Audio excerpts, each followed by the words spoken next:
vamos a platicar, déjenme ver si vamos a platicar, sí, vamos a platicar un poquito de gradiente de descenso, ¿no?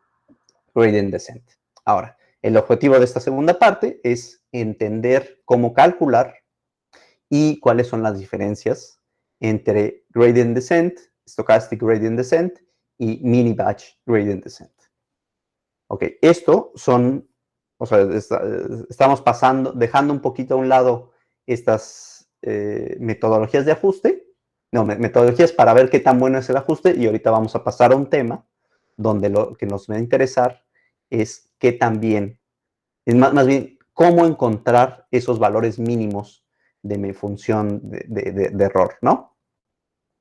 Ahora, pues en regresión lineal, justamente esta diapositiva ya la habíamos visto, pues tenemos estas observaciones, tenemos esta función de error, ¿no? Con estos estimadores, y habíamos platicado rápidamente, ¿no? Que había un algoritmo que lo que dice es, fíjate dónde estás parado, fíjate tu derivada, y entonces la siguiente estimador, el estimador n más 1, pues justamente es el valor que tenías, ¿no? Menos una alfa, ¿no? Una constante que por ahí puedes generar por otros, o sea, que una constante que por otro lado ya definiste por la derivada donde estás parado. Ahora, aquí quiero un poquito aterrizar un poquito más ideas de qué es lo que está pasando aquí. Por un lado, bueno, cuando tienes un alfa muy chica, te vas a tardar muchos pasos en convergir a tu mínimo. Cuando tienes un alfa muy grande, puede ser que estés brincando, y cuando tienes un alfa de buen tamaño, pues justamente sí lo vas a hacer en un número relativamente adecuado de pasos. Ahora, noten que aquí yo les dibujo las cosas en dos dimensiones, en una dimensión, de hecho. Pero justo el problema es que cuando tienes estas bases de datos con muchas variables que analizar, ¿no? Pues ya tienes una sabanita ahí 10-dimensional, ¿no? Que quisieras encontrar el mínimo. Entonces, justamente por eso es que se requieren este tipo de algoritmos de optimización para lograr encontrar tu error mínimo y ajustar tus modelos. Entonces, ¿qué consideraciones al aplicar el gradient descent? Pues por un lado, si uno empieza en lugares no tan afortunados, puedes llegar a un mínimo local, ¿no? Es decir, si yo empecé en este lado izquierdo, pues justamente con esta idea de irme en la dirección de tu derivada, pues me voy a topar a este punto y ya no voy a seguir para arriba porque justamente la derivada en este otro lado, pues es positiva y yo lo que quiero es llegar a un mínimo. Pero justo el mínimo global es este otro, ¿no? Entonces, si hubiera empezado por este otro lado, sí hubiera podido llegar, ¿no? Porque aún en esta parte, pues sigo teniendo una derivada, me voy a tardar un montón, ¿no? En cachos planos me voy a tardar más, pero bueno, puede que llegue. Ahora, una ventaja muy buena de justamente cuando están trabajando con regresiones lineales es que la función de error es cuadrática, es decir, que tienes un espacio donde buscar el mínimo que es convexo, ¿no? Es decir, no tienes estos dobles valles, ¿no? No tienes dos declives en dos lugares, sino que todo punto simplemente hay un solo mínimo, ¿no?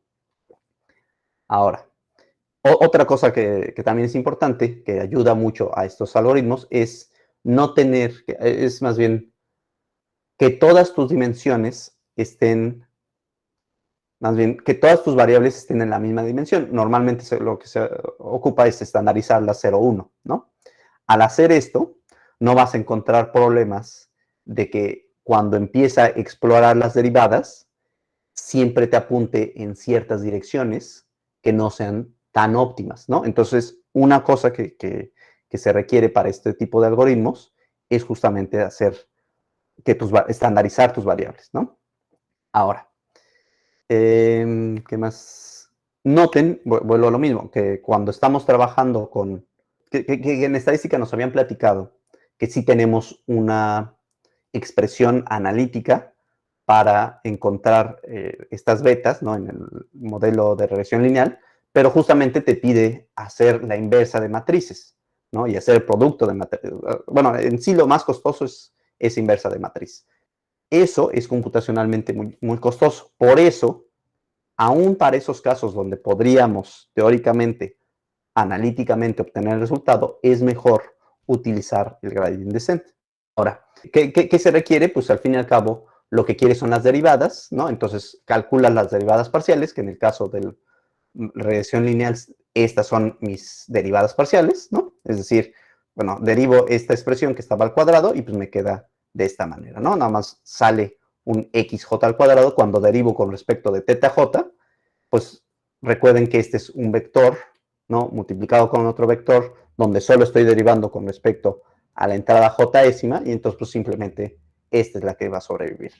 Ahora, eso tiene cuando uno ya aplica gradient descent, pues tienes el conjunto de derivadas parciales que quieres calcular, y pues eso lo puedes poner en un vector, lo cual es lo mismo que calcular esta expresión, ¿no? Es decir, si tú juntas cada una de estas derivadas parciales, lo metes en un vector, pues es lo mismo que si tú hubieras hecho esta otra operación matricial, ¿no? X traspuesta por lo que te salga de X matriz por tu vector θ menos y eso lo multiplicas por 2 entre m, ¿no? Donde en este caso m es el número de observaciones y n es el número de variables. Es decir, la dimensión de x es n por m. Ahora, es importante notar que se calculan las derivadas con respecto a cada variable. Es decir, para calcular todo esto, para calcular esta matrizota, ¿no? Bueno, para hacer esta función, pues estoy calculando, estoy agarrándome toda mi matriz. Es decir, para cada uno de estos pasos que estoy haciendo en mi gradiente de descenso, cada vez estoy ocupando mi matriz completa y estoy multiplicándola. Es mucho más fácil, o sea, noten que aquí no estoy haciendo inversas, ¿no? Que cosa que ya me salva mucho la vida. Pero de todas maneras, para cada paso, estoy agarrándome toda esa matriz y le estoy multiplicando por sí misma, ¿no? Entonces, eso sigue siendo, o sea, si tienes una matriz de 100 por 4000, pues es computacionalmente costoso. Es decir, cada pasito que das para mejorar tu estimación, tienes que agarrar tu matriz completa. Entonces, el calcular las derivadas con respecto a todos los datos es costoso, ¿no? Ahora, ¿qué es el siguiente algoritmo? O sea, este nada más te dice, fíjate en tu derivada y avanza un pasito alfa en esa en donde se empina tu derivada, ¿no? Y bueno, es otra vez escribir cuál es el algoritmo y antes de pasar a la siguiente forma de gradiente de descenso, pues les quiero poner qué ocurre con distintas, en este caso, pues aquí le llamé etas, ¿no? Hace rato eran alfas.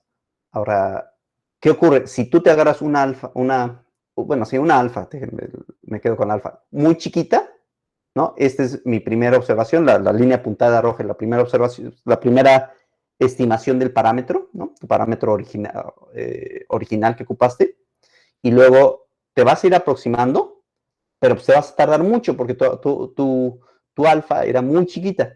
Si te agarras uno bueno, pues justamente vas rápidamente, primero valías esto, luego esto, y ya al último ya nada más empiezas a parecerte bien.